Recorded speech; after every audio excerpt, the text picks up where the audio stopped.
Do I think I was guilty? No. What I do think is that I was getting threatened with decades in prison, and, bottom line, I had to think about my two kids. And the prosecution, they were getting us at 100% rate. The problem was you weren't going to go in a juror of your peers. You're going to go in a juror of their peers. So there was no way to beat it. They had a shackle basically, so I took the plea. And again, the way the obstruction charge reads, which clearly I'm not guilty of this, is that I would have had to tamper with evidence or tamper with a witness. Well, how? There's no way.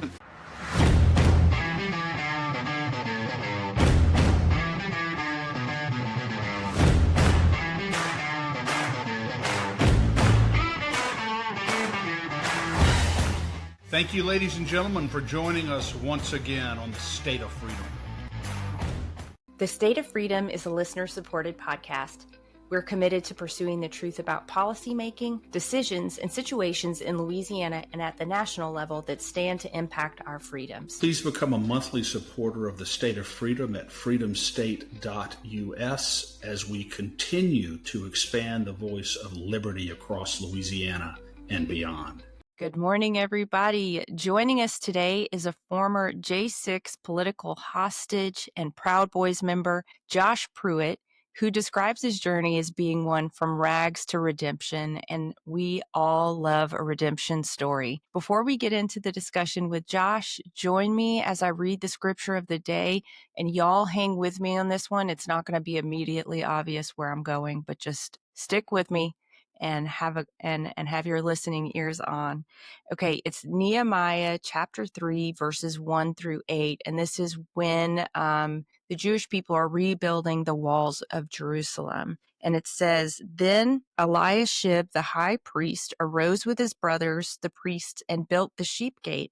They consecrated it and hung its doors. They consecrated the wall to the Tower of the 100 and the Tower of Hanal. Next to him, the men of Jericho built, and next to them, Zaccur, the son of Imri, built. Now the sons of Hassanah built the fish gate. They laid its beams and hung its door with its bolts and bars. Next to them, Meremoth, the son of Uriah, the son of Hakaz, made repairs. And next to him, Meshullam, the son of Berechiah, the son of I got all the hard names. Meshezabel made repairs. And next to him, Zadok, the son of Bana, also made repairs. Moreover, next to him, the Tekoites made repairs, but their nobles did not support the work of their masters. Joiada, the son of Paseah, and Meshullam, the son of Bezadiah, repaired the old gate. They laid its beams and hung its doors with its bolts and bars. Next to them, Melatiah the Gibeonite and Jadon the men of Gibeon and Mizpah also made repairs for the official seat of the governor of the province beyond the river. Next to him, Uziel the son of Herahiah of the goldsmiths made repairs, and next to him, Hananiah, one of the perfumers, made repairs. And they restored Jerusalem as far as the broad wall." Now, I know you're saying, what in the world is that about? The Lord brought me to this passage this morning, and I thought the same thing. And I was like, Lord, what are you saying? And then it dawned on me. It was like he said, look what's written in this passage. Don't you think that I know who worked and who didn't work? Don't you think that I know every aspect of the work that they put forward, whether they put the bolts and the bars on the doors, whether they hung the doors, whether they had a good attitude or a bad attitude, and whether they supported the work or whether they didn't. So whether they followed the leadership of Nehemiah or they didn't. So shouldn't we believe and live like he still does see what we're doing today? He sees the work. He sees our heart. He sees our attitude. He sees the personal sacrifices we've made. And if no one else sees or knows what we've done and what it's cost us, the Lord knows. Psalms 139 tells us that every single one of our days is recorded in his books. And this is proof that he not only knows what we've done, but he takes note of it. So be encouraged and be diligent and faithful in the work the Lord has called you to do, because he's taking note of you. He does indeed, Danielle, know what we are doing. And what we do, we really should ultimately be doing it for God anyway, regardless of who notices it. Mother Teresa said, someone asked her one time, you continue to do all of these great things. You put your whole heart and life and soul out there. to help and rescue and defend the least among us. And it seems like it's so often a thankless task for you because many people don't seem appreciative. And she said, I keep going because I know that it's ultimately not between me and them. It's between me and God. And he knows and he sees. And I love that scripture today, Danielle. It's just beautiful. And God indeed does see. And I know that God has seen what our guest today on the State of Freedom has been through over the past several years, much of which appears to have been unjustified government oppression of Josh Pruitt, and we will get into all that. Josh, thank you so much for joining us on the State of Freedom today, sir. Of course. Thanks for having me, guys. Before we get into the J6 stuff, Josh, and other issues, I want to ask you, I know that you are a member of the Proud Boys organization. For those who don't know what the Proud Boys is, what is the Proud Boys and how did you get involved in it? So the Proud Boys are, again, they're a right-wing organization, but I mean, what we really were is we were kind of the protection to the Patriots, and that's how I got involved with them personally. And so in the November rally in D.C., I went to that rally.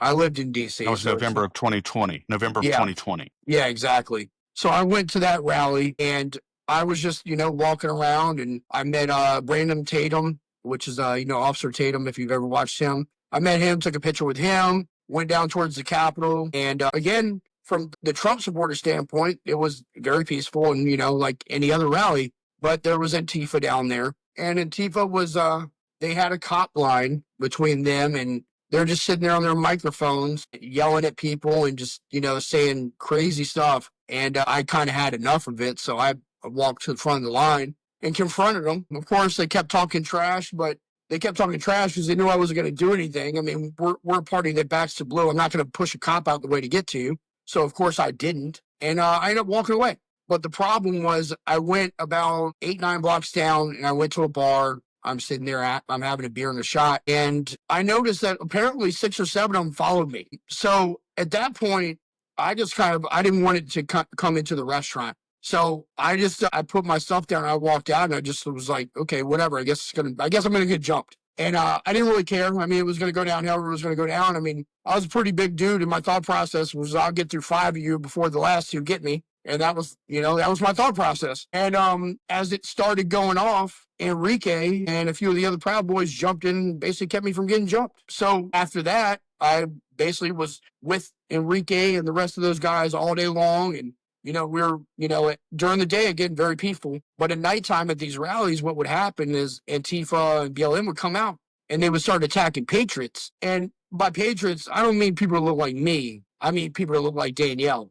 And like children. I mean, that's who they were attacking. So we were the counteraction for that, and again, very liberal city. And the mayor had told the police to stand down. So you had these BLM rioters basically spraying urine bottles on the cops. And the cops can't do anything about it because they were told to stand down. So again, there's a cop line. And again, I barged into DC. So I knew a few of these cops personally. And they let us slide through and kind of handle business a little bit, because we were able to do what they weren't allowed to do. That's how I ended up with Enrique and those guys. And later on that night, there was a big, they swore me in front of one of the hotels. Enrique swore me in. And it's kind of more for show than anything else because you have to get vetted and everything. You can't just get in. So, I mean, for months after that, they vetted me and I finally became like legitly a Proud Boy after that. But they did the swearing that night. Really, from there, that's when I caught all the drama because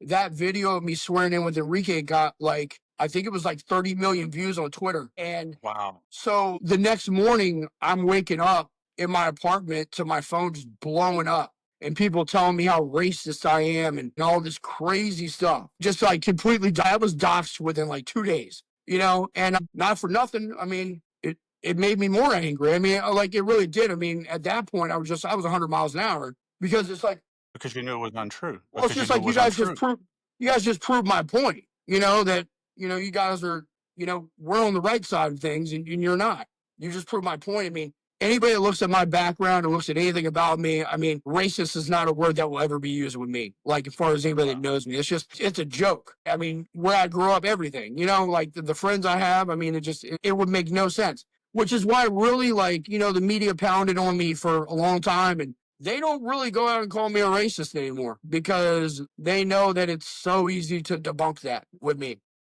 Yeah. And the purpose, Josh, the purpose of the Proud Boys was to try to maintain civil order and rest Correct. when the police officers were being hamstrung by local governments, not able to do their job.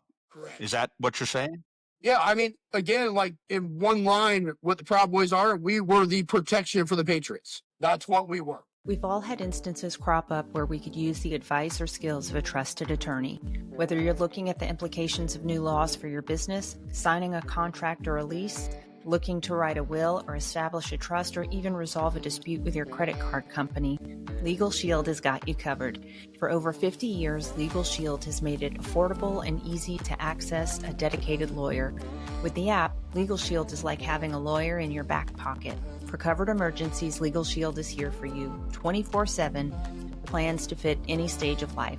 The State of Freedom is proud to be teamed up with Legal Shield as clients and affiliates. To learn more or to sign up, visit the Shop Our Partners page on freedomstate.us or check out the link in the show notes.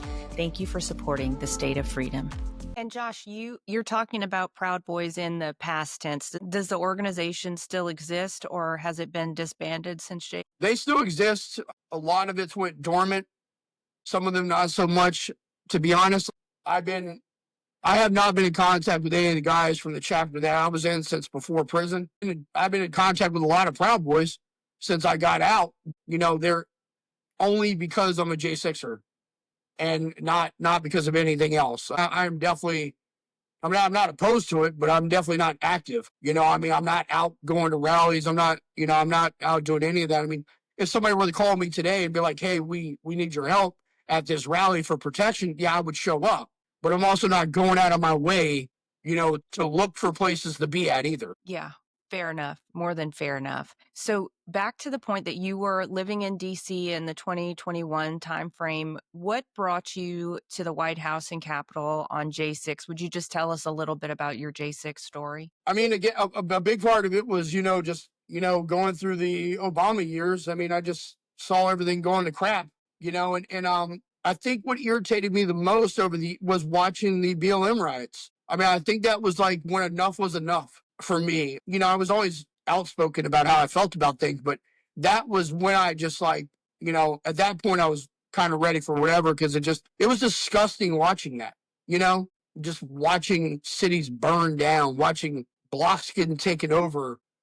It was disgusting. And so enough was enough for me. And, again, we went to January 6th that day to peacefully protest, and that was the extent of what we had planned. I mean, again, I was in a Telegram chat with high-level Proud Boys, and nobody was talking about storming anything. That was never even a thought process, And even, like, a lot of my social media videos, like, around that time, they were like, oh, look, he did this, saying this about what was going to happen at the Capitol. Look, when we were talking about there being violence that day, we were talking about at nighttime with BLM and Antifa coming out like they had the past two rallies. It had nothing to do with going to the Capitol. It just didn't, but of course they took that and they spun their narrative and they maneuvered it. And, even like CNN, when I interviewed with them, they interviewed me for an hour and a half. They used 7 minutes of it. I'm on their documentary online. They have like 8 people on their documentary. I'm labeled as the Proud Boy of the insurrection. And it's just like, there's so many lies in there. They just maneuver it. The video, I went to prison for obstruction of official court proceeding, which is a very nonviolent charge. And the video CNN shows, of me in my interview, the first thing they do is show somebody breaking the window in the Capitol. And it's just like, that would almost make it look like I did that. Like this is literally but it has nothing, but it had absolutely nothing to do with you. No, it didn't at all. So again, just, I think they looked at me, and again, I used to be a lot bigger, and, I probably looked pretty aggressive, but they looked at me and they probably thought that I was just some roided out dumb Trump supporter, and they were going to be able to just run over me in these interviews. And then they effed around and found out that I'm slightly articulate, and it caused a problem for them, because even in them clipping my videos, like anybody that watched my interviews with CNN or HBO or any of that, like, they don't make me look bad. I mean, they tried, but they epically failed. Yeah.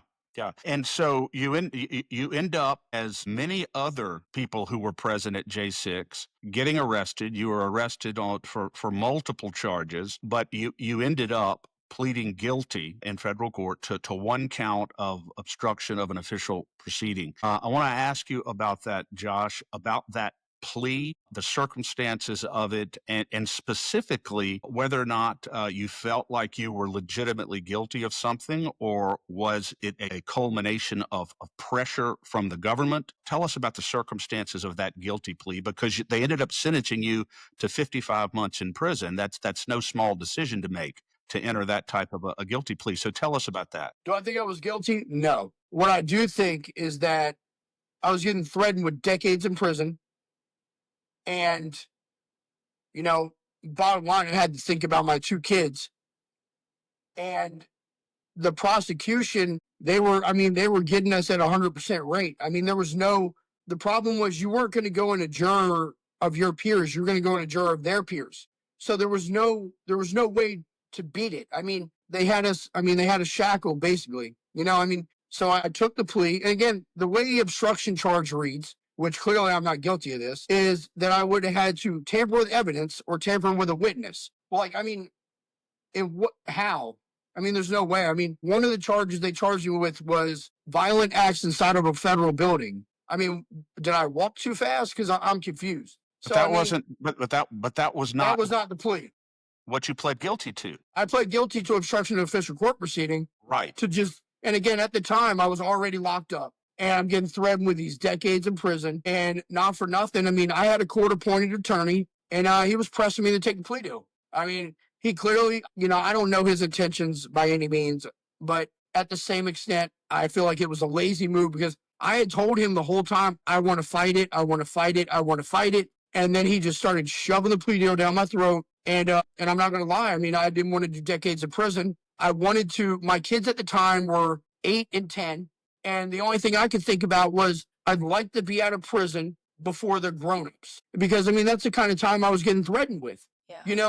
Because you can do up to, Josh, because you can do, as Danielle and I discussed pre-show, I think the maximum sentence for that conviction is what, 20 years? It is, but nobody gets that. And, the thing is, But if you had gone to trial, though, Josh, if you had gone to trial and been convicted of it, the conversations that we've had with others is that's also a cudgel that they wield over you. If you go to trial, they hold it against you for not taking the plea. Take the maximum sentence. Yeah, I would have probably got 12 or 13 years if I would have went to trial.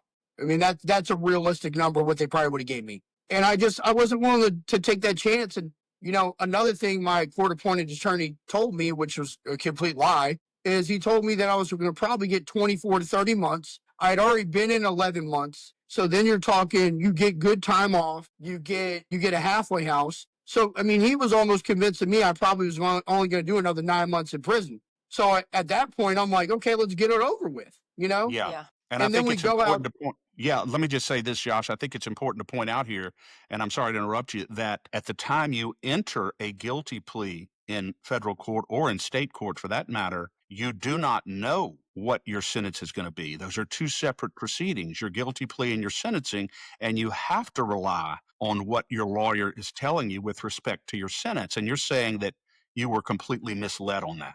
I was. And, I went into the sentencing hearing. Well, I didn't do myself any favors either. I'll be honest. I mean, when they let me talk, they asked me, how I felt, and I told them I felt the election was stolen. So again, I didn't do myself any favors. So he comes down with the 55 months, and I mean, I just looked directly at my lawyer, and I'm like, what happened? I'm like, what just happened? And all he could do is kind of shake his head, and from that point, they asked me which prisons I'd like to go to, based on family and all that. So I gave them 3 prisons that I would have, obviously I didn't want to go at all, but, one of them was right by my sister, another one was closer to my kids. I mean, I was picking different places. And of course, I didn't get sent to any of those. I ended up getting sent to one of the most violent federal prisons in the country. There was only 2 federal prisons in the country that hold MS-13, and we were one of them. So, I mean, the violence level was just insane where I was. I mean, it was... Which one, Josh? Which prison? Beckley FCI, which is Virginia? Yeah, that's a rough spot. And again, I mean, on a daily basis, I mean, people are getting stabbed. I mean, people got killed in there. People went out in body bags from overdosing on fentanyl. People got raped in there. I mean, it was that. I mean, that's what it was. So, and How you did you know, somebody manage? going in there, huh? How did you manage? I mean, luckily, I'm not the most approachable person in the world, so a lot of people kind of left me alone for the most part. And not for nothing, ironically, a lot of people respected while I was there. So, and that was on both sides. I mean, that was inmates and guards. So I kind of had that going for me a little bit. There was a few COs in there that were like combat veterans, and like they had my back, because I mean they were military and like they understood, and they didn't believe I belonged there, you know? As with a lot Josh, of were there other inmates. J6ers? Josh, were there other J6ers incarcerated at the same facility with you? So at Beckley, there was nobody until my last 4 months. Another guy showed up. He had been fighting his case from the street. He ended up having he had a gun charge too, though, which is probably, and I think he was a prior felon, which is why he kind of got sent to Beckley. But again, with me, it was just the railroad me. Now he got pardoned. We walked out at the same time. Everything. They actually were trying to put him back in for the gun charge, but Trump signed, I guess, like 2.5 weeks ago, another executive order to extend the way the pardon read, so that he wouldn't have to go back to prison. Yeah, Wonderful. because there were a number of J6ers who were not covered by the original language of the EO. That's exactly right. And now I believe they are, because it has been modified. So tell us about the pardon. At the time that you were pardoned, Josh, you had served, I guess, roughly about half your sentence, or just I'd over done half your I'd done 37 months already. 55. Okay, Yeah. all right. Which in the scheme of things, you get 85% good time. I was going to get out probably in like 9 months from when January happened. So I was pretty close to the end either way. Yeah, but those 9 months make a big difference on the outside versus Every inside. I day have makes to a imagine. difference in there. It's one of those, like, when you're in prison, especially a place like that, like, you could be getting out next week and it's kind of irrelevant, because what's going on right then is that's what's going on. And I remember seeing a person in there that got murdered 30 days before he was about to get out, and the sad thing is the people that did it were also about to get out. So I mean, they literally ruined their lives. They were in there for like a 3-4 year bid, and now they're facing 30, just because, they were told to, because that's how it works in there, is the gangs, they just come and they're like, it's your turn. You got to go take care of this, and honestly, so that caused a big problem with me, because that they almost expect you to have to go and do something. And normally that something is going to stab somebody. And I told these dudes off the bat, I said, I'm not doing anything. I said, I promise you, like, that's not happening. You guys can come after me if you want, but I promise you, if you order me to go do something, it's not happening. So I told him we'll come across that bridge when we come across it. Thankfully, it doesn't sound like you had to go across it. Were the MS-13 gang members American citizens, or were they illegals, or where were they from? The only one that I actually knew personally is because I worked in the kitchen with him. He was definitely not an American citizen. I wonder if they're going to be deported, because they're destroying even the level of quality of life you can reasonably expect to have in prison. They're destroying the prison, exactly. Well, again, when you talk about bad characters, I mean, so this guy was probably 30 years old. He was in there for chopping up and disposing of 2 bodies. Oh my God. That's why he was in prison. So, I mean, yeah, I mean, like, the worst of the worst. Good grief. Wow. And the fact that I'm like, I had to work beside this dude. It's like, why am I even in the presence of somebody like this with my charge?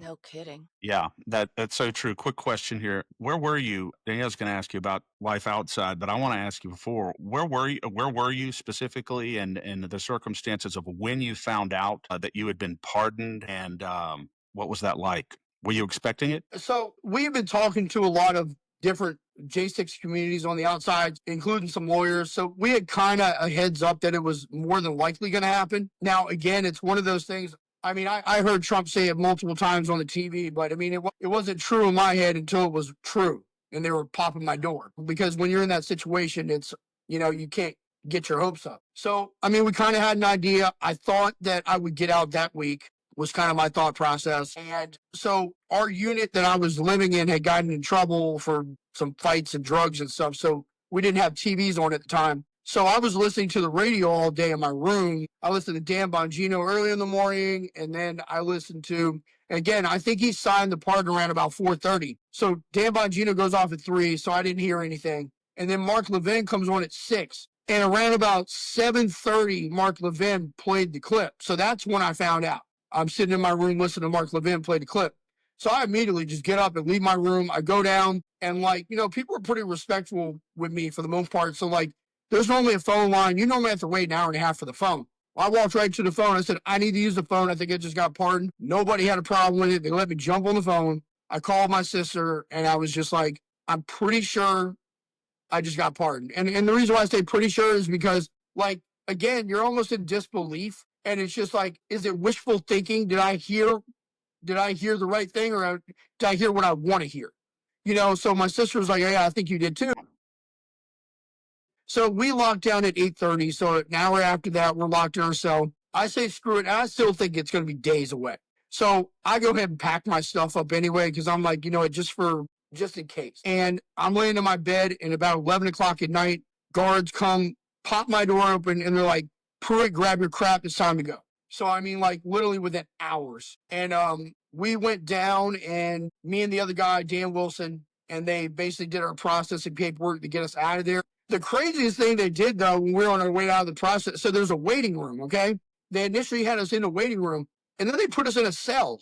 And I'm just like, are you guys serious? Like, you understand we just got pardoned, and you're putting us in a cell until you release us? I couldn't believe it, But again, it was only about an hour and a half, and then we were out the front door. Wow. I bet you couldn't run down the hall fast enough. It was, the only more surreal thing than walking in the Capitol was walking out of prison. The secret to losing weight 2 times faster has gone viral. See the transformations hundreds of thousands of people are experiencing around the world with the Slender Eyes drops. These homeopathic drops are proven to control appetite, support thyroid function, help balance the body's pH, improve energy, boost mood, and increase metabolic rate. I've heard firsthand testimonials from droppers in their 20s to droppers in their 80s who say that the Slender Eyes drops have completely revolutionized their lives. Try the drops today to see the results for yourself. To learn more about the Slender Eyes drops or other incredible natural wellness and lifestyle products, email me at info@freedomstate.us and put drops in the subject line, or visit the Shop Our Partners page at freedomstate.us. We also have links to those in the show notes. Thank you for supporting the state of freedom. Well, Josh, you've been out since basically J6, J7-ish. January 20th, 21st. How has life been since then? We've heard a lot about some discrimination against J6ers, about some trouble assimilating back to kind of life outside. And we saw, I think there was a J6er who got killed by a cop probably in the January, February timeframe, which is a super unfortunate series of events. How's life been for you? It's been a little rough, to be honest. It's just recently getting a lot better. So I went to an area that was super liberal, and to the point where, like, people just knew who I was. And at one point, I ended up getting jumped by like 3 liberals when I was out just enjoying myself. So that turned into its own situation. And then I got completely doxxed out of the Chapel Hill area, to the point that I actually went to some restaurants like a week and a half ago, restaurants I've never been into before. I get 10 feet into the door and they're like, yeah, you can't be in here, Wow.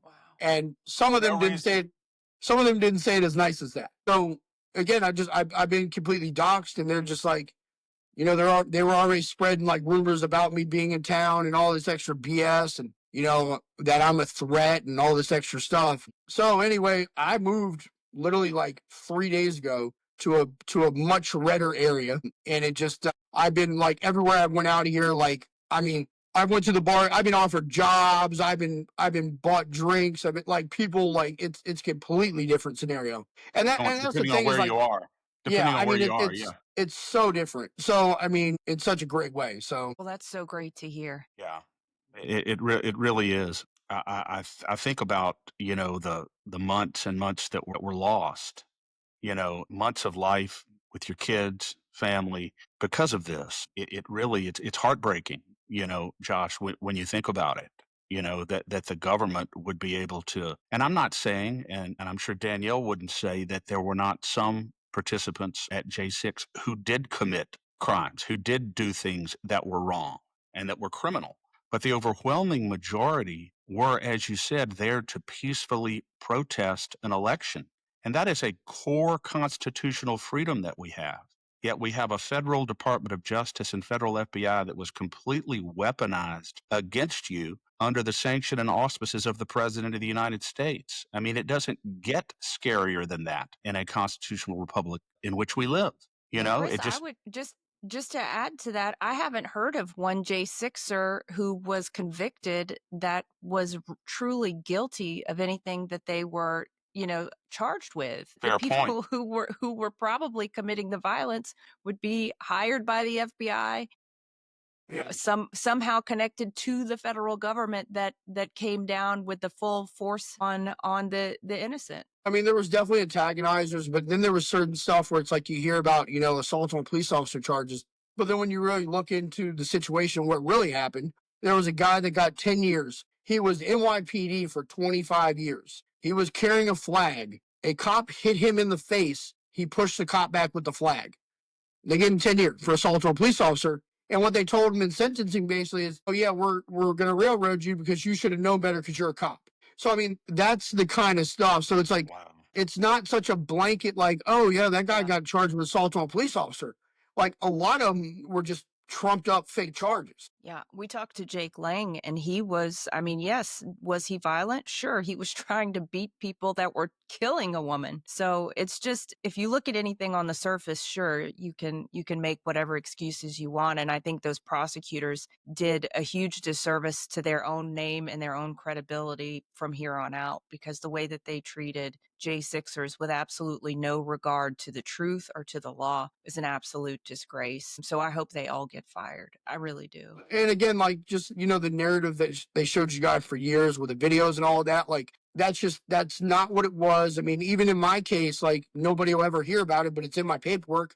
I had a Capitol police officer that was going to get on the stand in my defense because I pulled somebody off of him, and but nobody wants to talk about that. Nobody cares about that. Well, you But didn't. it's literally in my paperwork. It definitely happened. It messes with their narrative. That's why. Well, you just released a book, Josh. It's available on Amazon. It's called Trumped Up: My Journey Through America, January 6th, Prison, Pardon, and Redemption. And I'll try and put it up on the screen here for a second. But would you tell us about your book and whatever you want people to know about it? So, I mean, it goes through pretty deep detail of January 6th, but it also, there's 4 chapters of prison because there's a lot to talk about when you're there for over 3 years.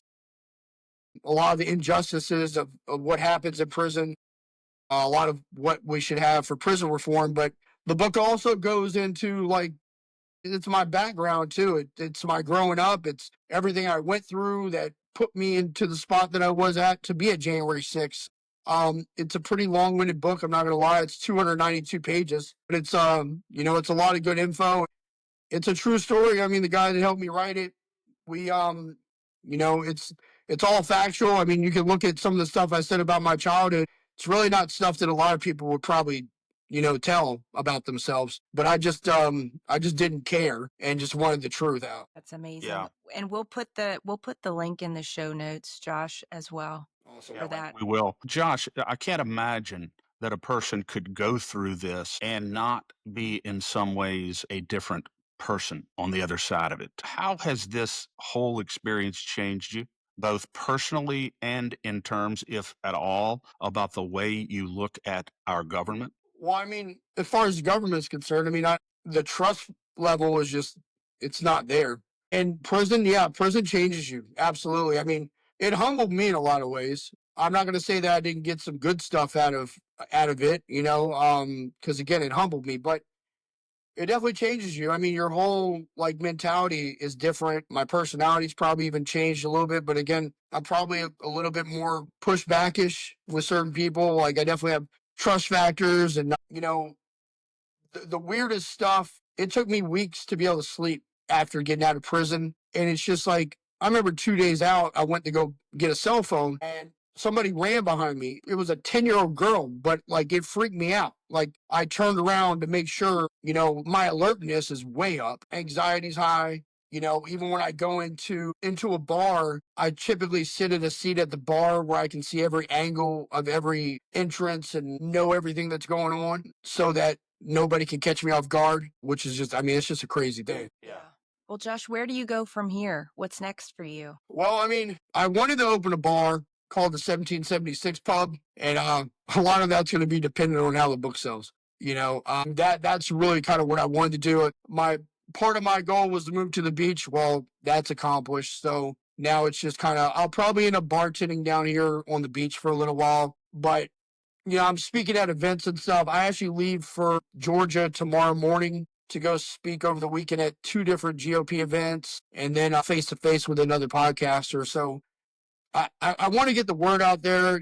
I'm not going to be a lot of people. They thought that they were going to send us to prison and break us, and we'd tuck our tails and run. And not for nothing, prison kind of just pissed me off. So it didn't make me want to shut up. It made me want to be more outspoken. I'm not a weak person. Prison definitely did not break me by any means. And it just makes me want to be part of the forefront of things so that it never happens to anybody else. Yeah.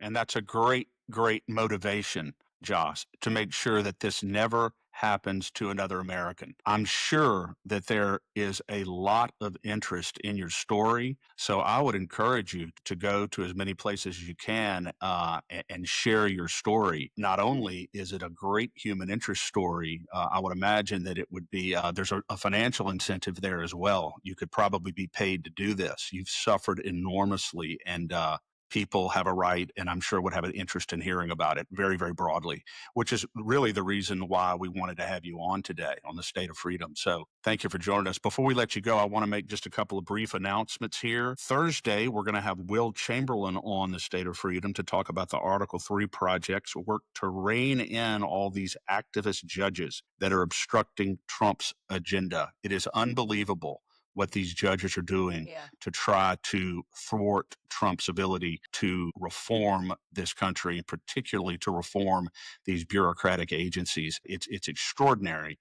So that's going to be a great show. And tonight, We the People, Bayou Community will be... Thursday night, We the People will be having a meeting in Thibodaux, Louisiana, to talk about how the Louisiana legislature works and where the levers of power reside in the Louisiana legislature. To find out more about that, go to WTPBayou.org, WTPBayou.org. Josh, thanks again for joining us. Thank you for your courage, and most importantly, thank you because they were not able to break you, and you will go on in life, and as hard as it was, you're going to be a better human being because of what you experienced there. So God bless you, sir. God bless you guys. I appreciate it. Thanks, Josh. It was our honor. Thanks for joining us today on the State of Freedom. Be sure and check out the show notes for this episode. You can always go there and find the calls to action and resources mentioned in the show, and you can find out more information about our advertisers there as well. If you want to learn more about us or support our work, visit freedomstate.us. To get involved with Louisiana Citizen Advocacy Group, visit LACAG.org. We'll see you next time. God bless.